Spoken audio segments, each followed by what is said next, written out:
I knew something was wrong the moment they offered champagne in crystal flutes etched with "Reform is Revolution." I was standing in the middle of a luxurious resort in Colorado, watching as the company's CEO, the same man who once called me the backbone of this project, stepped onto the stage, smiled, and removed me from the very product I had created. They thought I would retreat in silence.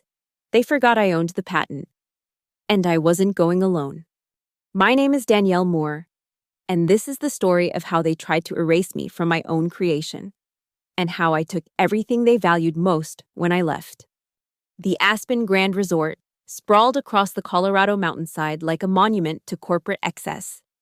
Floor-to-ceiling windows reflected the snow-capped peaks, and the conference hall buzzed with the nervous energy of 300 employees who'd been summoned for what our new CEO called a leadership restructuring summit. I stood near the back, my untouched champagne growing warm in my hand as Logan Pierce took the stage. Logan had that particular brand of Silicon Valley confidence that came from failing upward through 3 startups before landing at Lunaris Systems 6 months ago.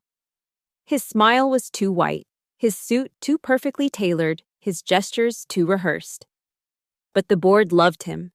They loved his promises of aggressive growth and market disruption. They loved everything except the people who'd actually built this company.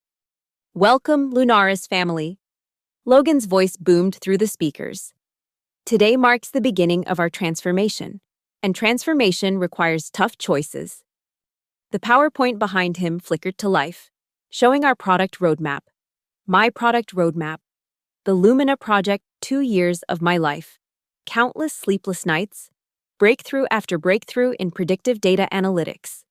My team's faces appeared on screen, one by one. Sarah Chen, our lead developer. Marcus Williams, our data architect. Emily Thornton, my assistant who'd been with me since day one. Then the slides changed. A new organizational chart appeared. My name was gone. The Lumina project will be transitioning to new leadership. Logan continued, his eyes scanning the crowd but never quite meeting mine. "We thank Danielle Moore for her initial contributions, but moving forward, we need leadership that aligns with our new vision." Initial contributions. 2 words that reduced 24 months of innovation to a footnote. The room felt suddenly airless. Heads turned, searching for me, finding me. Some faces showed shock. Others a guilty kind of relief that it wasn't them. Emily's hand flew to her mouth, but I didn't move. Didn't speak. I just set my champagne glass on the nearest table with a soft clink that somehow seemed to echo in the silence that followed Logan's announcement. "Security will assist Ms. Moore with her transition," Logan added. And that's when I saw them 2 security guards flanking the exit, waiting. They escorted me out in a golf cart. A golf cart. After everything I'd built, everything I'd sacrificed. They removed me from the premises like I was a trespasser at a country club. The irony wasn't lost on me as we wound down the mountain path, past the spa where executives would later celebrate their successful restructuring, past the golf course where deals would be made over my professional grave. My phone buzzed as the resort disappeared behind us. A text from an unknown number. "Don't react. Don't respond. Just drive to the address I'm about to send. E.K. Elliot Knox, our largest angel investor. A man who'd made his fortune by seeing through corporate bullshit and betting against it. If Elliot was reaching out now, it meant he'd been watching, waiting." Another text. "Cabin at mile marker 47. We have much to discuss." I didn't cry during that drive back to Denver. Didn't scream. Didn't even allow myself the satisfaction of imagining Logan's face when he realized what he'd done. Instead, I did what I'd always done when faced with a problem. I started collecting data. My phone rang Emily, probably in tears, definitely in the bathroom where she thought no one could hear her. I let it go to voicemail. Then Marcus called, then Sarah. By the time I reached my car in the resort's lower parking lot, I had 17 missed calls and 43 text messages. The Lunaris Systems' internal Slack was probably exploding, but I'd already been locked out of that too. Efficient, if nothing else. The drive to mile marker 47 took me deeper into the mountains, away from the polished corporate retreat and into the raw Colorado wilderness. The cabin sat beside a half-frozen lake, smoke rising from its chimney like a signal fire. Elliot's Tesla was already parked outside. He met me at the door, tall, silver-haired, wearing jeans and a flannel shirt instead of his usual three-piece suit. "Danielle," he said simply, "ready to burn it all down." "I don't want revenge," I said, which was a lie. "Of course not," Elliot replied, which meant he knew I was lying. "You want justice. Lucky for you. In this case, they're the same thing." The cabin's interior was all exposed wood and leather furniture, the kind of rustic luxury that cost more than most people's houses. Elliot had already set up what looked like a war room on the dining table: laptops, printed documents, tablets displaying financial data. "Bourbon," he offered. "Information," I countered. He smiled. "That's why you're going to win this. Logan Pierce is so busy celebrating his victory, he doesn't realize he's already lost." Elliot pulled up a chair, gestured for me to sit. "Let me tell you what I know. 3 months ago, Logan started showing our potential Series B investors some very interesting numbers. User adoption rates that didn't match our internal metrics. Revenue projections based on contracts that hadn't been signed. And most interestingly, a product demo of Lumina X, a premium version of your software that, as far as I can tell, doesn't actually exist." "That's securities fraud," I said quietly. "Only if someone can prove it," Elliot replied. "Which is why he needed you gone. You're the only one who knows the real capabilities of Lumina, the only one who could call bullshit on his phantom product." "But I signed NDAs, non-competes. You signed agreements preventing you from sharing Lunaris Systems' confidential information." Elliot interrupted. "But what if the information you share isn't actually about Lunaris Systems? What if it's about your own intellectual property?" He slid a document across the table. "Patent US 10-892-094. The Lumina Core algorithm. Filed 2 years ago. Approved 6 months ago. Inventor Danielle Moore. Assignee Danielle Moore." "I never assigned it to the company," I breathed. "Your employment contract required you to assign all work-related patents." Elliot agreed. "But you filed this one 3 days before you officially started at Lunaris. Technically, it was prior art. You licensed it to the company, but you retained ownership." My hands were shaking as I read through the patent documentation. I'd been so focused on building the product, I'd almost forgotten about the legal technicality that had allowed me to retain ownership. A technicality that Logan had apparently overlooked in his rush to claim credit for my work.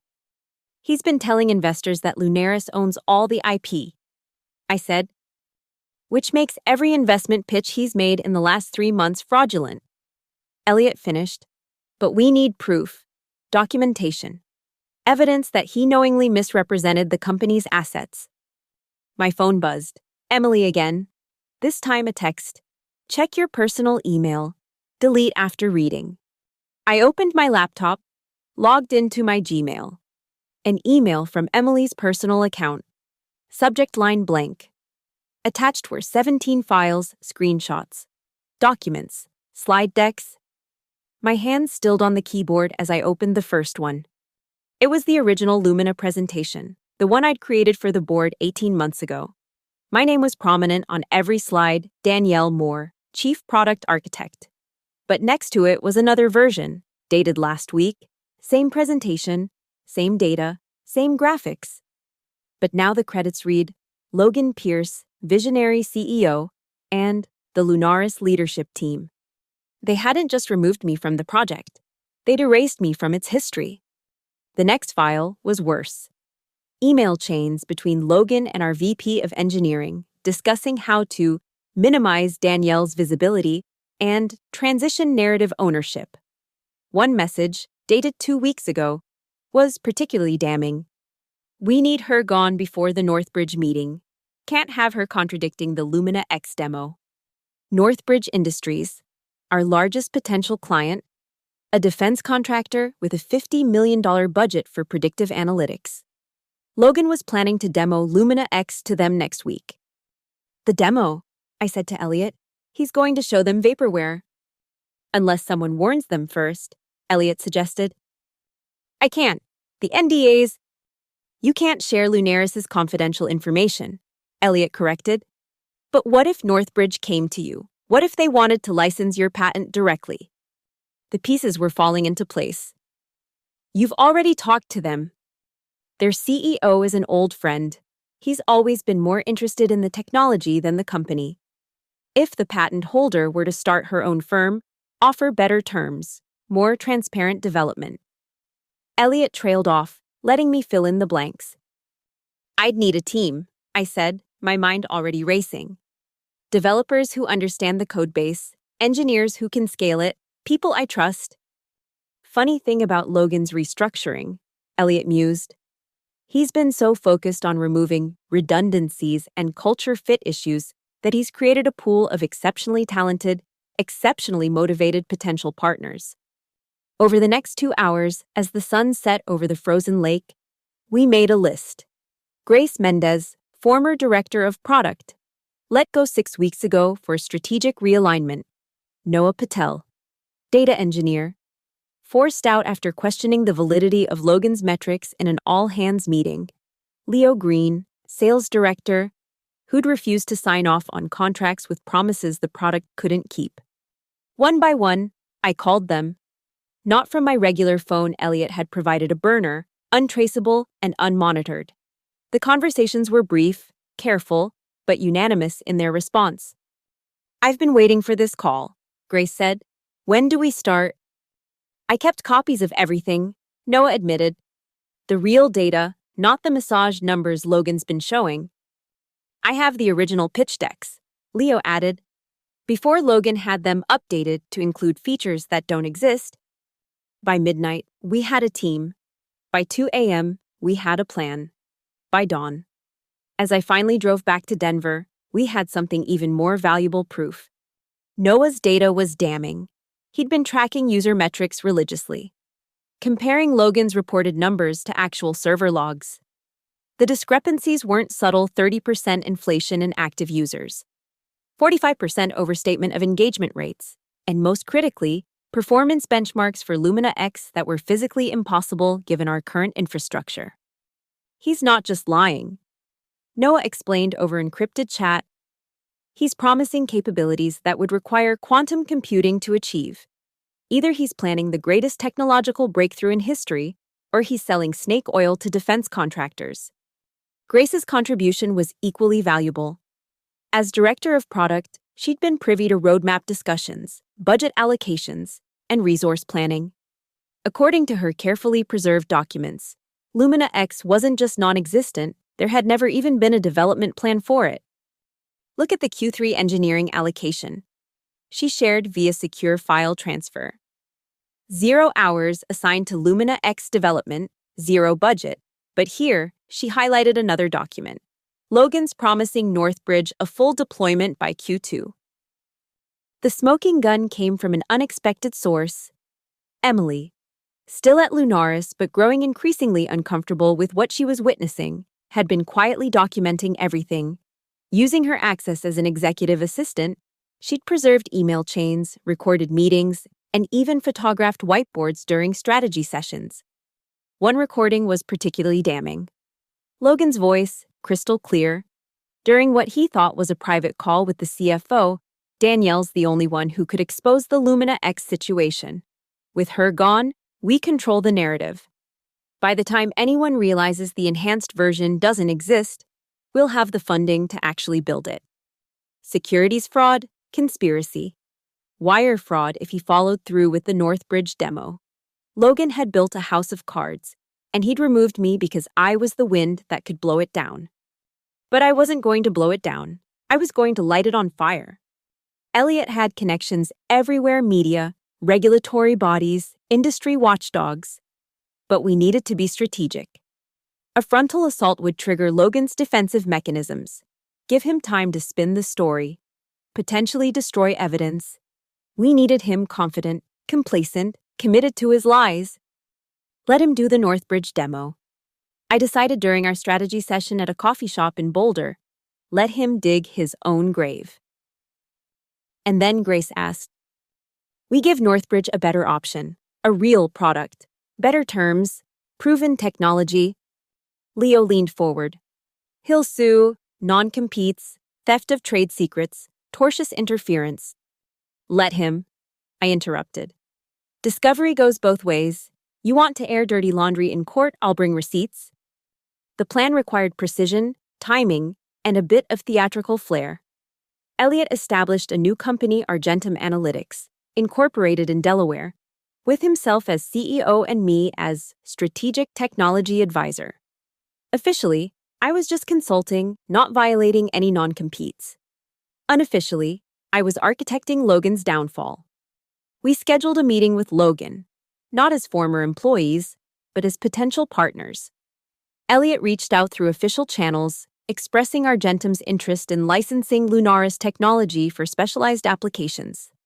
Logan, seeing dollar signs and validation for his fictional product line, agreed immediately. The video call was scheduled for Thursday afternoon. Logan connected from his glass-walled office, the Denver skyline behind him like a conquistador's banner. He'd brought his VP of sales and the interim head of product, my replacement, a yes-man named Brad who couldn't code his way out of a paper bag. "Elliot, great to finally connect." Logan oozed charm through the screen. "I've heard amazing things about Argentum's vision for analytics infrastructure. We're particularly interested in your Lumina X capabilities." Elliot replied smoothly. "The performance benchmarks you've advertised are exactly what our defense sector clients need." Logan's eyes lit up. Another sucker on the hook. Lumina X is revolutionary. We're talking about predictive accuracy rates of 97.8%, real-time processing of datasets exceeding 100 terabytes, and pattern recognition that borders on precognitive. I sat off camera, recording everything, documenting every lie. Logan spent 45 minutes describing capabilities that didn't exist, showing mock-ups of interfaces that had never been coded, promising delivery timelines that were pure fantasy. "Fascinating," Elliot said when Logan finally paused for breath. "And this is all built on the core Lumina algorithm." "Absolutely. Our proprietary technology, developed entirely in-house by our world-class engineering team." That's when I unmuted my microphone. "Actually, Logan, that's not entirely accurate." The silence was beautiful. Logan's face went through a spectacular range of emotions: confusion, recognition, rage, and finally, a desperate attempt at professional composure. "Danielle, I wasn't aware you were involved with Argentum." "Strategic advisor," I said pleasantly, helping them understand the actual capabilities of the Lumina patent, which, as you know, is licensed to Lunaris, not owned by it. "Our legal team would disagree," Logan said tightly. "Your legal team might want to review the filing dates," I countered. "But that's not why I'm here. I'm curious about these Lumina X benchmarks. Could you walk us through the technical architecture that achieves 97.8% predictive accuracy? I'm particularly interested in how you solve the temporal paradox in recursive datasets." It was a nonsense question, technobabble designed to expose his ignorance. Logan's eyes darted to Brad, who looked like a deer in headlights. "That's proprietary information," Logan managed. "Of course." I agreed. "Though I'm surprised you achieved it without implementing a Fibonacci heap structure in the core algorithm. When I designed Lumina, I specifically avoided that approach due to memory constraints." More silence. Logan had no idea what I was talking about. Couldn't even fake his way through it. Every second he hesitated was recorded, documented, evidence of his fundamental disconnection from the product he was selling. The call ended with vague promises of follow-up meetings and NDAs to be signed. Logan's parting words were professional, but his eyes promised retribution. He knew I was up to something, but couldn't quite figure out what. He'd find out soon enough. That night, Emily sent another encrypted file. This one was a voice recording from Logan's emergency meeting with his inner circle after our call. His voice was strained, angry, paranoid, She's trying to sabotage the Northbridge deal. We need to accelerate. Do the demo Monday instead of Friday. Lock in the contract before she can interfere. Perfect. He was panicking, making mistakes. Accelerating the timeline meant less preparation, more chances for exposure. I forwarded the recording to our legal team. Yes, we had a legal team now, courtesy of Elliot's deep pockets and deeper connections. Monday morning arrived with the kind of crisp Colorado sunshine that made the mountains look like postcards. Somewhere in a Northbridge conference room, Logan was preparing to commit fraud on a massive scale, but he wasn't the only one with a meeting scheduled. At 9 a.m., while Logan was setting up his fictional demo, I was sitting in a different Northbridge conference room with their CTO, head of procurement, and chief legal counsel.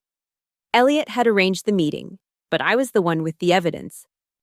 Thank you for seeing us on short notice, I began, sliding a folder across the table.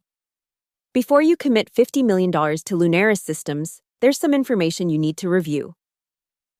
The folder contained everything: the real Lumina benchmarks versus Logan's promised metrics, the development roadmaps showing zero allocation for Lumina X, the email chains discussing the need to remove me before I could complicate the narrative, and most damningly, a technical analysis proving that Logan's promised capabilities were mathematically impossible with current technology.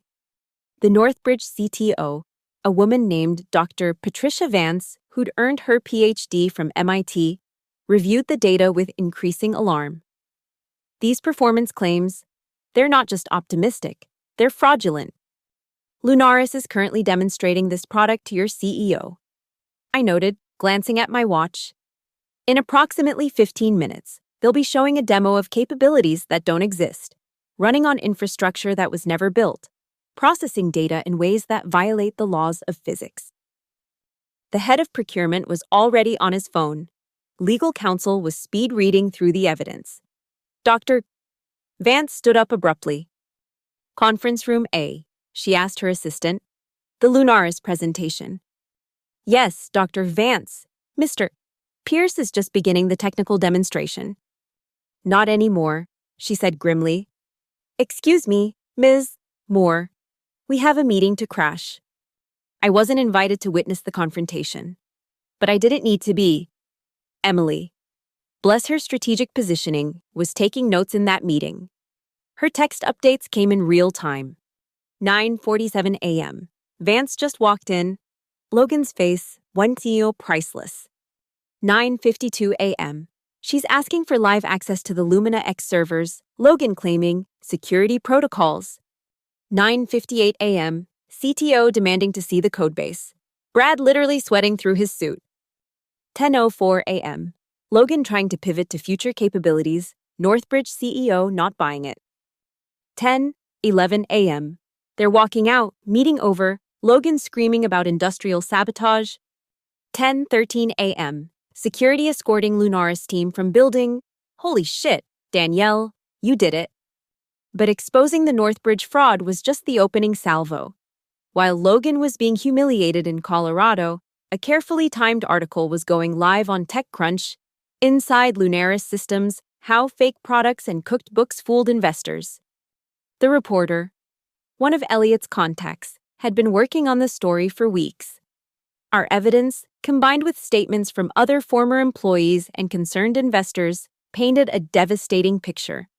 Logan wasn't just a bad CEO. He was a fraudster who'd systematically deceived stakeholders while purging anyone who might expose him. The article went viral within hours. Lunaris lies started trending.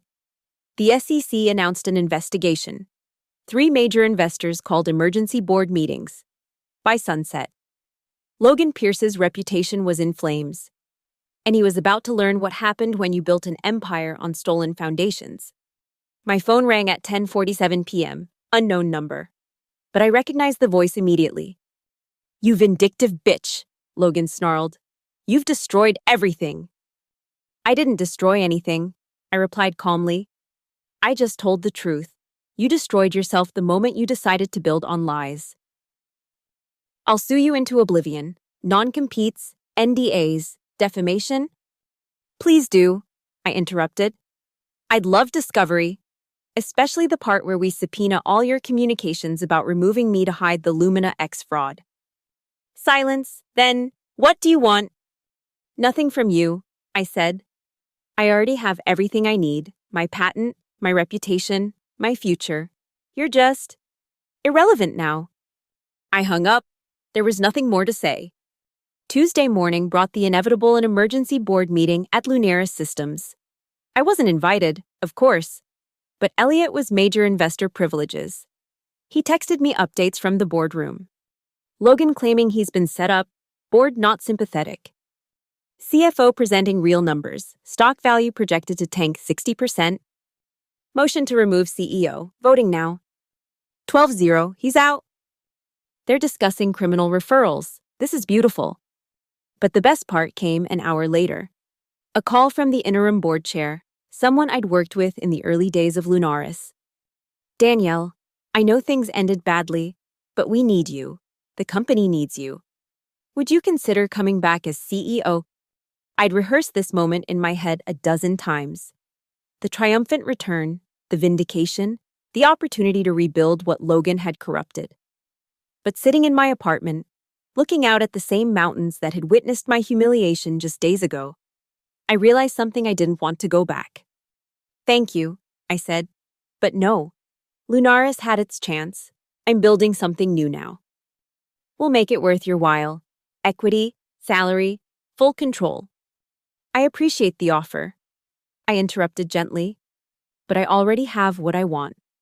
The Lumina patent stays with me. My team stays with me. And frankly, after what Lunaris allowed to happen, I don't think our values align anymore. The interim chair sighed. I understand.